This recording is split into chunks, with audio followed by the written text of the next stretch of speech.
하나님 말씀 창세기 25장입니다. 창세기 25장 1절에서 18절까지.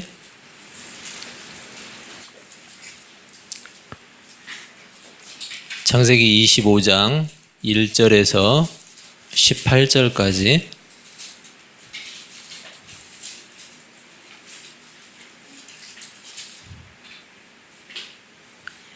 네, 같이 교독하겠습니다.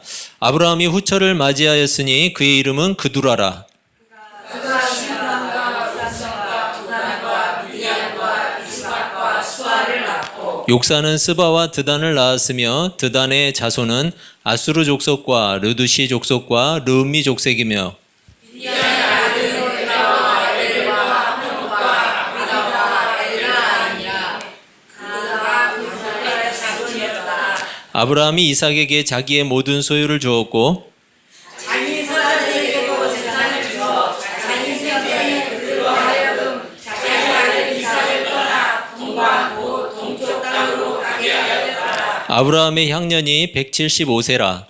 그의 나이가 높고 늙어서 기운이 다하여 죽어 자기 열조에게로 돌아가네. 그의 아들들인 이삭과 이스마엘이 그를 마므레 앞 헷족속 소알의 아들 에브론의 밭에 있는 막벨라 굴에 장사하였으니 이것이 아브라함이 헷 족속에게서 산 밭이라. 아브라함과 그의 아내 사라가 거기 장사하니라. 아브라함이 죽은 후에 하나님이 그의 아들 이삭에게 복을 주셨고 이삭은 브엘라헤로이 근처에 거주하였더라.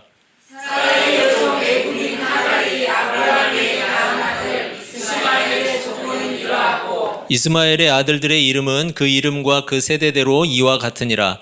이스마엘의 장자는 느바요시요 그 다음은 게달과 압브엘과 밉삼과 미스마와 두마와 마사와 하닷과 데마와 여둘과 나비스와 게드마니. 이들은 이스마엘의 아들들이요 그 춤과 가락대로 된 이들이며 그 족속에는 12 지도자들이 있더라. 이스마엘은 향년이 137세에 기운이 다하여 죽어 자기 백성에게로 돌아갔고 그 자손들은 하윌라에서부터 아수르로 통하는 애굽 앞 술까지 이르러 그 모든 형제의 맞은편에 거주하였더라. 아멘. 여러분 반갑습니다. 네, 반갑죠? 우리 홍 집사님만 반가워하시네. 여러분 조금 읽는데 힘드셨죠? 예, 익숙하지 않은 그 이름들과 언어들이 있어서 좀 힘들어요. 잘못 읽어도 괜찮아요. 예, 잘못 읽는다고 성경만 제대로 이해할 수 있으면 되죠. 여러분 오늘도 말씀을 통해서 하나님이 우리에게 주시고자 하시는 그 은혜와 복을 누리시기를 바랍니다. 예, 왜 무슨 일이 있어요? 아무 일도 없죠? 예. 자, 집중하시고 성경이 꼭 필요한 내용을 신자에게 전달하는 거, 꼭 필요한 내용, 그 성경에서 말하고자 하는 내용, 이것을 전달하는데 성경은 그 목적을 가지고 있어요. 그러니까 이걸 한마디로 하면 뭐냐면 성경이 전달하려고 하는 주된 내용이 있는데 이 주된 내용과 관계없는 이야기는 반면에 하지 않을 수도 있다는 이야기죠. 그래서 성경이 말하고자 하는 주된 내용은 뭐냐면 첫 번째로 이 세상과 사람이 누구에 의해서 창조되었는가. 창조의 이야기를 하고 있고 그리고 사람이 타락한 이야기를 하고 있어요. 그 하나님의 지으심을 받은 사람이 타락한 이야기. 그리고 또 그 타락한 인간을 하나님께서 구원하시는 것에 관해서 기록이 되어 있어요. 그것을 전달하는 목적으로 성경이 기록되었기 때문에 그것과 특별히 무관한 내용이라면 굳이 기록하지 않았을 수도 있다라는 거예요. 그러니까 과학적이다, 과학적이지 않다, 아니면은 사실과 맞다, 맞지 않다를 너무 세세하게 따지려다 보면은 성경을 이해하지 못할 때가 많다라는 거예요. 여러분 그래서 꼭 필요한 내용이 아니면 성경은 굳이 이야기 안 해요. 그러니까 여러분이 필요 없는 것에 우리 혜명이가 가끔 질문하는 것, 그런 내용. 쓸데없는 것에 집중하지 않아도 된다라는 이야기예요. 예, 지적을 해주는 건 우리 혜명이가 피곤하기 때문에. 여러분, 오늘 본문은 두 가지 사실을 전하고 있어요. 두 가지 사실. 첫 번째 내용은 뭐냐면 아브라함에게 후처가 있었어요. 이름이 그두라인데 이 그두라가 있었다는 사실과 이 후처를 통해서 많은 후손들이 나왔다라는 것을 이야기하고 있어요. 그리고 또 하나는 뭐냐면 이스마엘을 통해서 12족속의 지도자가 나왔다라는 사실을 전하고 있어요. 이 두 가지가 오늘 본문의 내용인데, 여러분 이스마엘이 누구 아들인지 기억하시죠? 누구 아들이죠? 내 아들은 분명히 아닌데, 하갈이죠. 하갈이라는 사람. 이 하갈이라는 사람은 본래 아브라함의 처인가요? 본처인가요? 아니죠. 첩이죠. 그러니까 하갈이라는 여인도 아브라함의 첩이고, 그리고 오늘 나온 이름 그두라라는 여인도 뭐예요? 아브라함의 후처예요. 그러니까 첩이에요. 첩이 두 사람이 나왔네요. 그리고 이 첩을 통해서 나온 그 아들들을 이야기를 하고 있어요. 그 자손들을 이야기를 하고 있는데, 이렇게 첩을 통해서 나온 자손들이 언약의 줄기하고 특별히 관계가 있을까요? 언약의 줄기. 하나님이 지금 아브라함을 통해서 언약을 주셨는데 이 언약이 흘러가는 것에 있어서 이 첩의 자식들하고는 특별하게 관계가 없어요. 그런데 왜 굳이 이 언약의 줄기가 아닌 이 사람들을 기록을 하고 있는가? 여러분, 이것은 언약의 실질적인 성취를 보여주고 있는 장면이에요. 성경을 관통하고 있는 핵심 주제가 있는데 그게 바로 언약이에요. 언약. 하나님이 언약을 주신 것. 이 언약이 핵심 주제인데 창세기 17장 4절에서 6절까지의 내용을 보면 제가 읽어드릴게요. 보라, 내 언약이 너와 함께 있으니 너는 여러 민족의 아버지가 될지라. 이제 후로는 내 이름을 아브람이라 하지 아니하고 아브라함이라 하리니 이는 내가 너를 여러 민족의 아버지가 되게 함이니라. 내가 너로 심히 번성하게 하리니 내가 내게서 민족들이 나게 하며 왕들이 내게로부터 나오리라. 여러분, 이 창세기 17장 4절에서 6절까지의 내용을 보면 하나님이 세우신 언약, 이 언약이 어떻게 이루어질지를 우리가 또 기대하게 되죠. 오늘 본문의 내용을 보세요. 첩의 자식들을 통해서 실제로 그 언약이 이루어지고 있는 것을 볼 수가 있어요. 여러분, 이삭에게만 그 언약을 주셨지만, 언약이 흘러가지만, 그렇지만 아브라함에게는 여러 민족의 아버지가 되게 하겠다고 약속을 주셨어요. 그리고 그 아브라함에게서 여러 민족이 나올 것이고 또 왕들이 나오겠다라고 이야기를 하고 있어요. 그렇기 때문에 첩의 자식들을 통해서 여러 민족들, 여러 족속들이 생겨나는 것을 통해서 하나님의 언약이 실질적으로 이루어지고 있다는 것을 보여주고 있는 거죠. 한마디로 우리가 읽은 본문은 아브라함이 어떻게 열국의 아비가 되고 있는가, 되었는가, 이것을 설명해 주고 있는 거죠. 하지만 아브라함에게 주신 이 언약의 성취라는 측면은 강조를 하고 있지만 반면 이들이 언약의 자손은 아니라는 사실 역시 또 강조를 하고 있는데 25장 4절과 12절을 보면 이렇게 말해요. 미디안의 아들은 에바와 에벨과 한옥과 아비다와 엘다아이니 다 그두라의 자손이었더라. 누구의 자손? 그두라의 자손이라고 표현하고 있어요. 여러분, 아브라함의 자손이라고 표현해야 맞잖아요. 아버지가 아브라함이니까 첩이라도. 그런데 그두라의 자손이라고 굳이 따로 빼놓고 있어요. 그리고 12절을 보면 사라의 여종 애굽인 하갈이 아브라함에게 낳은 아들 이스마엘의 족보는 이러하고. 누구의 족보죠? 이스마엘의 족보. 아브라함의 족보가 아니죠. 이스마엘의 족보라고 또 따로 빼놓고 있어요.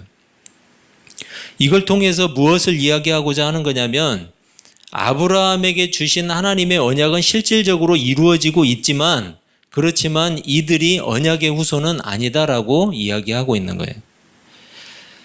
그리고 아브라함의 언약의 자손이 아닌 이 그두라의 자손에게 아브라함이 재산을 나눠줘요. 재산을 나눠주고 어떻게 했냐면 이삭을 떠나서 동쪽 땅으로 가게 했어요. 이삭을 떠나서. 여러분, 왜 이삭을 떠나게 했을까요? 모르겠죠? 이스마엘 역시 자기 어머니 하갈하고 같이 아브라함과 같이 있었나요? 아니죠. 사라에게서 내쫓김을 받아서 따로 살고 있었어요. 아브라함과 같이 살고 있지 않았어요. 반면에 언약의 자손이었던 이 이삭에게는 아브라함의 모든 소유를 주었다고 오늘 본문이 말을 해요. 이런 아브라함의 행동은 철저하게 무엇을 바탕으로 하고 있냐면 언약을 바탕으로 하고 있어요. 17장 19절하고 21절을 보면 하나님이 이르시되 아니라 내 아내 사라가 내게 아들을 낳으리니 너는 그 이름을 이삭이라 하라. 내가 그와 내 언약을 세우리니 그의 후손에게 영원한 언약이 되리라. 내 언약은 내가 내년 이 시기에 사라가 내게 낳을 이삭과 세우리라. 여러분 지금 17장에서는 누구와 언약을 세우겠다고 했냐면 이삭과 언약을 세우겠다고 했어요. 아브라함의 자손은 하나님의 약속과 같이 번성했어요. 이삭만 나온 게 아니고 나머지 많은 여러 민족을 형성할 자녀들이 여러 곳에서 살고 있었어요. 그럼에도 불구하고 이삭은 하나님의 약속을, 언약을 이어받을 후손이 되었던 거예요. 여러분 왜 꼭 이삭이었을까요? 이삭이 아니어도 되잖아요. 하나님이 능력이 없으신가요? 이스마엘이어도 관계없잖아요.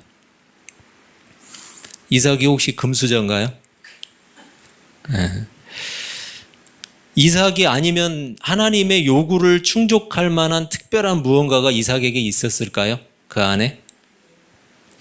아브라함의 다른 자손들이 있었어요. 그런데 이 다른 자손과는 다르게 무언가 특별함이 이삭에게 있었을까 하는 거예요.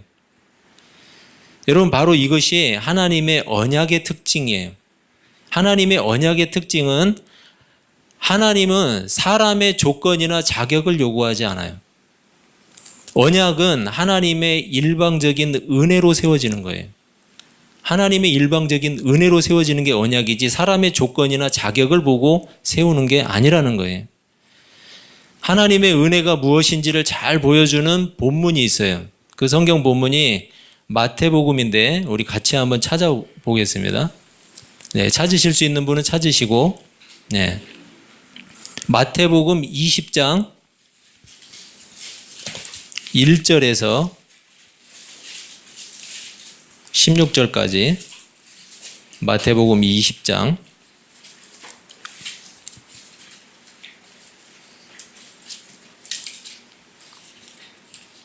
다 찾으셨나요? 마태복음 20장 네, 신약 성경 32페이지에 있어요. 다 찾으셨죠? 마태복음 20장 1절에서 16절까지 본문이 길기 때문에 저랑 같이 교독하겠습니다. 찾으셨죠? 예. 천국은 마치 품꾼을 얻어 포도원에 들여보내려고 이른 아침에 나간 집주인과 같으니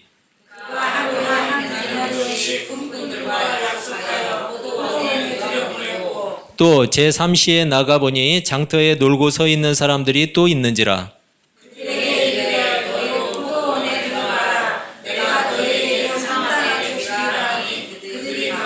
제6시와 제9시에 또 나가 그와 같이 하고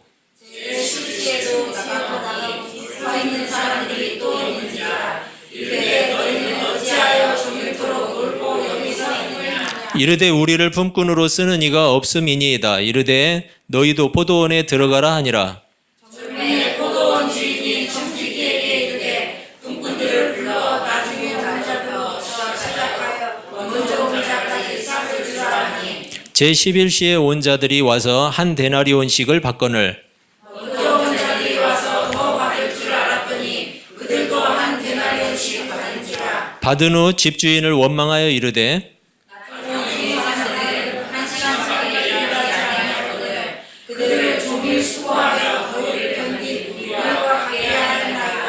주인이 그 중에 한 사람에게 대답하여 이르되 친구여 내가 내게 잘못한 것이 없노라.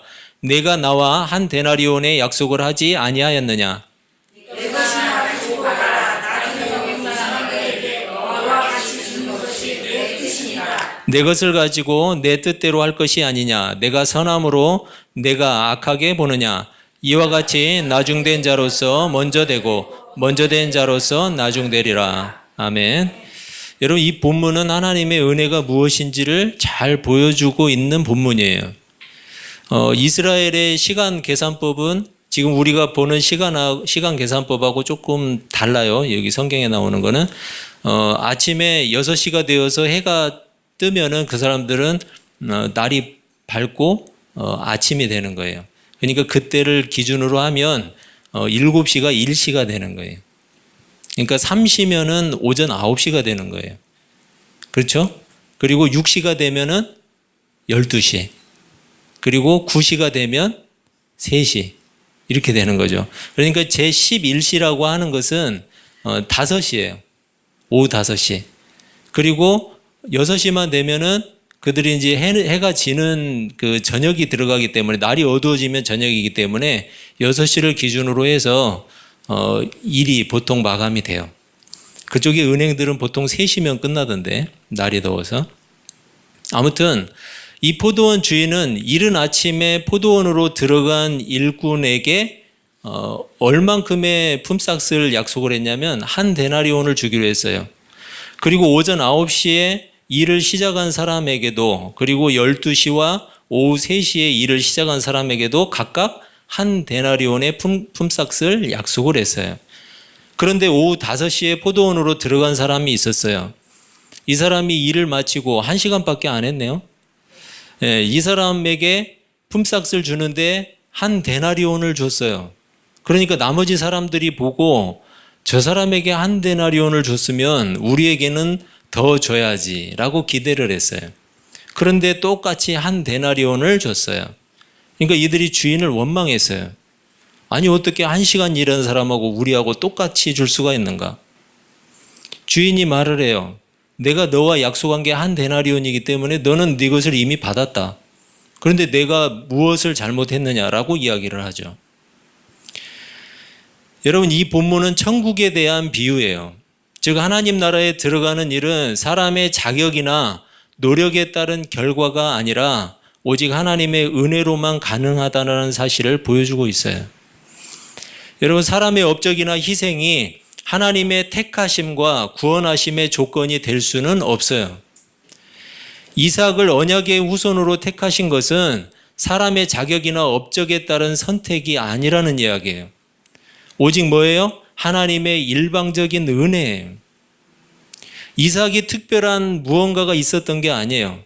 이삭이 특별히 착했기 때문에 택하신 게 아니에요. 착했을 수도 있죠, 실제로. 그렇지만 그건 알 수 없잖아요. 그리고 그 사람이 금수저여서 택한 게 아니에요. 이삭의 조건이나 자격에 의해서 택한 게 아니고 하나님 스스로의 일방적인 조건에 의해서 언약을 주신 거예요. 여러분, 이 성경을 보고 있는, 듣고 있는 1차 독자가 누구라고 했죠? 바로 이스라엘 백성들. 그 이스라엘 백성들이 이 내용을 들으면서 무엇을 생각했겠어요? 이삭에게도 아무런 조건이 없어요. 아브라함의 자녀는 많아요. 자녀는 많은데 그 중에서 특별하게 이삭이냐? 왜 꼭 이삭인가? 여러분, 이스라엘 백성들이 이삭의 후손들이잖아요. 그러면 왜 꼭 우린가? 하나님 앞에 택함 받은 우리가 뭔가 선한 것이 있는가? 아니면 대단한 무엇이 있는가? 물론 그들은 실제로 목이 곧은 백성들이었어요. 그래서 하나님께 가끔 혼나요. 그런데 그들이 지금 이런 내용들을 받아들일 때는 이게 바로 하나님의 은혜구나. 하나님이 우리를 일방적으로 사랑하셨구나. 이것을 생각했을 거예요. 여러분, 하나님의 자녀인 우리는 어떤가요? 여러분, 혹시 금수저인가요? 금수저 있나요? 흙수저라고요? 아무거나 밥만 잘 먹으면 돼요. 여러분, 남들보다 특별히 착해서 하나님이 우리를 택하셨을까요? 혹시 하나님 앞에 택함 받을 만한 어떤 특별한 조건이라도 여러분이 갖고 계시냐는 거예요. 자격이나 조건으로 본다면 우리는 다른 이들과 별다를 것이 없어요. 어떻게 보면은 더 못할 수도 있어요. 그런데 하나님은 왜 나를 선택하셨을까요? 여러분, 바로 이것이 은혜라는 거예요. 하나님이 주신 언약도 사랑도 또 선택하시고 구원하시는 것도 모두가 우리에게는 거부할 수 없는 은혜라는 사실이에요. 그래서 과거에는 예수님을 따르는 그리스도인들을 핍박했던 사람이 있는데 바로 사도 바울이라는 사람이에요. 바울이라는 사람. 이 사람이 예수님을 만난 이후로는 회심을 해요. 그리고 복음을 전했어요.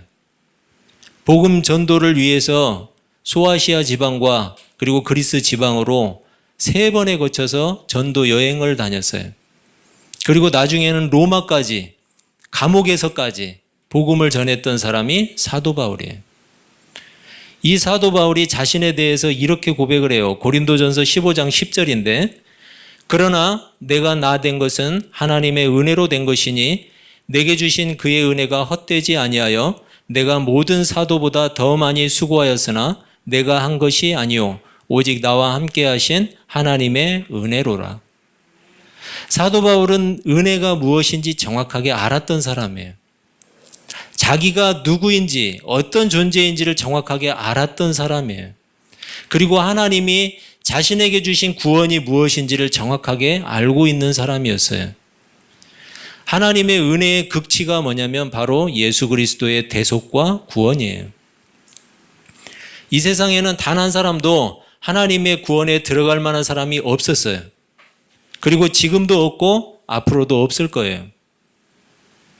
쉽게 말해서 하나님 앞에서 구원의 조건을 가진 사람이 이 세상에는 단 한 사람도 존재하지 않는다는 거예요.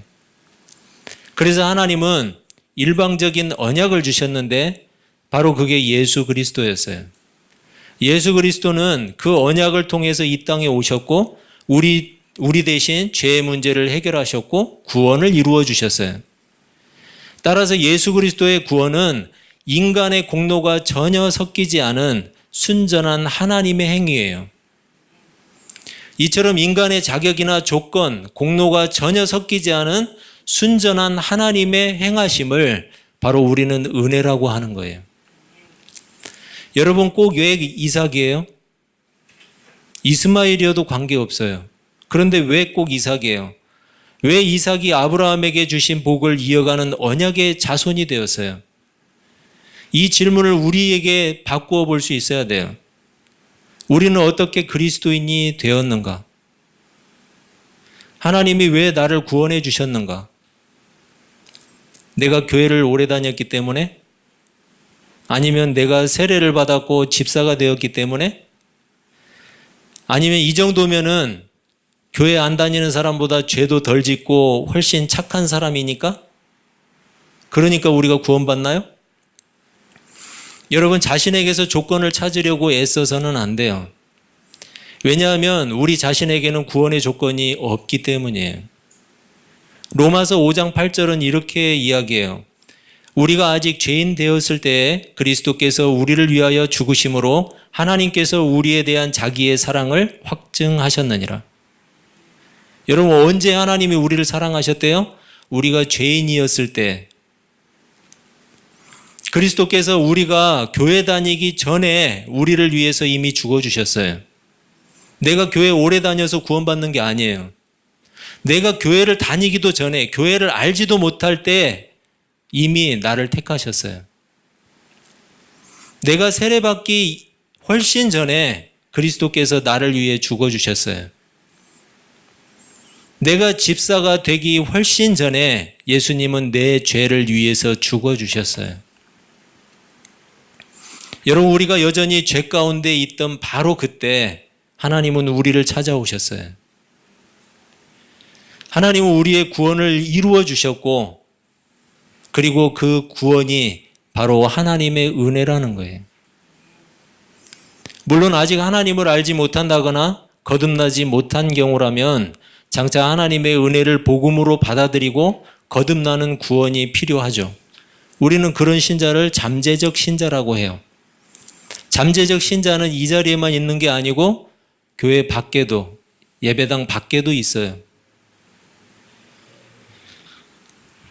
하지만 그런 경우에 잠재적 신자가 아니라 이미 예수님을 믿는 신자라면 우리 스스로 구원을 이루어가는 일은 더 이상 필요하지 않아요. 다만 그리스도께서 이미 이루신 그 구원을 적용하면서 구원의 사람으로서 합당하게 살아가는 일이 우리에게 필요한 거예요. 여러분 꼭 왜 이삭이 언약을 이어가는 후손이 되었어요? 다시 한번 질문해 보세요. 그리고 우리는 어떻게 하나님의 구원을 입은 그리스도인이 되었을까요? 하나님께서 이삭을 택하신 조건은 이삭에게 있지 않았어요. 마찬가지로 우리에게 구원을 주신 조건 역시 우리 자신에게 그 조건이 있지 않다라는 거예요.